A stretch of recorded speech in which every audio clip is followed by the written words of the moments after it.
नमस्कार दोस्तों, स्वागत है आपका मिस्टीरियस माइंड के YouTube चैनल पर, जहां हम आपको इतिहास, संस्कृति और जीवन की अद्भुत कहानियों से रूबरू कराते हैं। आज हम बात करने जा रहे हैं प्राचीन भारत की, जो अपने आप में रहस्यमयी, समृद्ध और अद्वितीय था। प्राचीन भारत का इतिहास सिर्फ संस्कृति, विज्ञान और धर्म का ही नहीं, बल्कि वीरता, रणकौशल और अद्वितीय युद्ध नीति का भी रहा है। भारत के राजाओं और सम्राटों ने कई बड़े युद्ध लड़े, जिनमें शक्ति, धैर्य और कूटनीति का अद्भुत प्रदर्शन किया गया। प्राचीन भारत के ये युद्ध केवल साम्राज्य विस्तार और सत्ता प्राप्ति के उद्देश्य से नहीं लड़े गए, बल्कि इनमें विचारधारा, धर्म और न्याय के सिद्धांत भी जुड़े थे। आइए आज हम प्राचीन भारत के कुछ प्रमुख युद्धों और उनकी युद्ध नीति पर नजर डालते हैं। तो चलिए शुरू करते हैं इस अद्भुत यात्रा को और जानते हैं कि प्राचीन भारत वास्तव में कैसा था।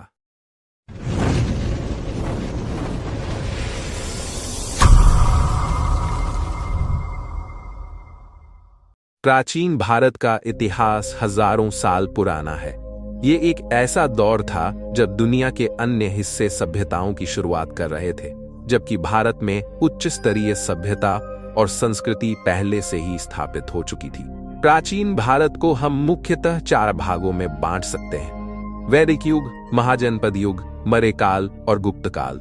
हर युग ने भारतीय संस्कृति और समाज में अहम योगदान दिया है। प्राचीन भारत की शुरुआत सिंधु घाटी सभ्यता से होती है, जिसे हड़प्पा सभ्यता भी कहा जाता है। यह सभ्यता लगभग 3300 ईसा पूर्व से 1300 ईसा पूर्व तक चली। सिंधु घाटी सभ्यता दुनिया की सबसे पुरानी और योजनाबद्ध नगर सभ्यताओं में से एक थी। हड़प्पा और मोहनजोदड़ो जैसे शहर इस सभ्यता के उत्कृष्ट उदाहरण थे, जहां पक्के मकान, जल निकासी व्यवस्था, नालियां और अनाज भंडार जैसे आधुनिक व्यवस्थाएं मौजूद थीं। इस सभ्यता के लोग कृषि, व्यापार और हस्तशिल्प में निपुण थे।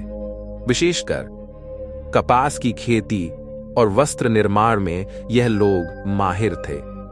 सिंधु घाटी सभ्यता की लिपि अब तक पूरी तरह से समझ नहीं पाई गई है, लेकिन उनकी कला और वास्तुकला यह संकेत देती है कि वे अत्यधिक विकसित थे।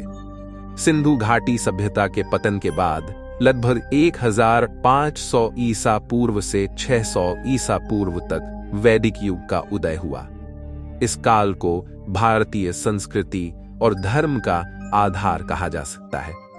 वैदिक युग में रचित 4 वेद, ऋग्वेद, यजुर्वेद, सामवेद और अथर्ववेद आज भी भारतीय धर्म, दर्शन और सामाजिक संरचना के मूल आधार हैं। वैदिक समाज मुख्यतः कृषक था और समाज को 4 वर्णों में बांटा गया था: ब्राह्मण, क्षत्रिय, वैश्य और शूद्र। यह विभाजन कार्य और सामाजिक दायित्वों के आधार पर किया गया था। इस काल में यज्ञ, पूजा और देवी देवताओं की आराधना प्रमुख थी। वैदिक युग का साहित्य और संस्कृति आज भी भारतीय समाज पर गहरा प्रभाव डालते हैं। वैदिक युग के बाद महाजनपद काल का उदय हुआ।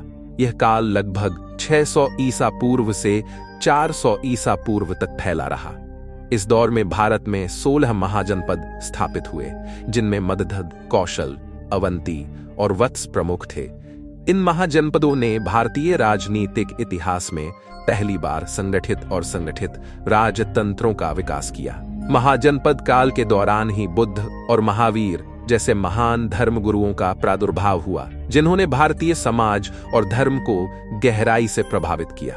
गौतम बुद्ध ने बौद्ध धर्म की स्थापना की, जो अहिंसा, करुणा और ध्यान पर आधारित था।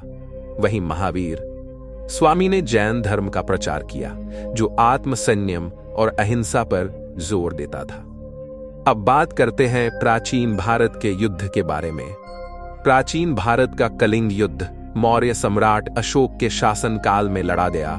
कलिंग युद्ध प्राचीन भारत का एक और ऐतिहासिक युद्ध था। यह युद्ध 261 ईसा पूर्व में हुआ था और मौर्य साम्राज्य के इतिहास का निर्णायक मोड़ साबित हुआ। अशोक के इस युद्ध का मुख्य उद्देश्य कलिंग राज्य पर विजय प्राप्त करना था, जो उस समय एक समृद्ध और स्वतंत्र राज्य था। अशोक की सेना ने कलिंग के विरुद्ध व्यापक स्तर पर हमला किया और हजारों लोग मारे गए। लेकिन इस युद्ध की सबसे महत्वपूर्ण बात यह थी कि अशोक ने युद्ध के बाद विनाश और रक्तपात को देखकर बौद्ध धर्म की ओर रुख किया और अहिंसा का मार्ग अपनाया। कलिंग युद्ध ने भारत की राजनीतिक और सांस्कृतिक दिशा को बदल दिया। अशोक ने युद्ध के बाद कभी भी हिंसा का सहारा नहीं लिया और अपने पूरे शासनकाल में अहिंसा, धर्म और बौद्ध विचारधारा का प्रचार किया। प्राचीन भारत का एक और महत्वपूर्ण युद्ध हर्षवर्धन और चालुक्य शासक पुलकेशिन द्वितीय के बीच हुआ। यह युद्ध लगभग 618 ईस्वी के आसपास लड़ा गया था। हर्षवर्धन ने उत्तर भारत में अपने साम्राज्य का विस्तार कर लिया था और दक्षिण भारत की ओर बढ़ना चाहा, लेकिन पुलकेशिन द्वितीय ने नर्मदा नदी के पास हर्षवर्धन की सेना को पराजित कर दिया। इस युद्ध की विशेषता यह थी कि पुलकेशिन ने उत्तर भारतीय सम्राट के मुकाबले अपनी कूटनीति और युद्ध नीति से विजय प्राप्त की। इस जीत ने पुलकेशिन भारत का प्रमुख शासक बना दिया और चालुक्य साम्राज्य की प्रतिष्ठा बढ़ाई। प्राचीन भारत न केवल एक अद्वितीय सभ्यता थी, बल्कि यह विज्ञान, कला, धर्म, दर्शन और संस्कृति के क्षेत्र में भी अग्रणी था। यहाँ की सभ्यता ने न केवल भारतीय समाज को आकार दिया, बल्कि पूरे विश्व को प्रभावित किया। आज जब हम आधुनिकता की ओर बढ़ रहे हैं, तब भी हमें अपनी प्राचीन धरोहरों से प्रेरणा लेनी चाहिए, क्योंकि प्राचीन भारत का ज्ञान और विज्ञान आज भी प्रासंगिक है। दोस्तों, ये थी हमारी आज की विशेष प्रस्तुति, जिसमें हमने प्राचीन भारत की झलक दिखाई। अगर आपको हमारा यह वीडियो पसंद आया हो तो इसे लाइक करें, हमारे चैनल को सब्सक्राइब करें और इस वीडियो को अपने दोस्तों के साथ शेयर करें। फिर मिलते हैं एक और नई कहानी के साथ। धन्यवाद।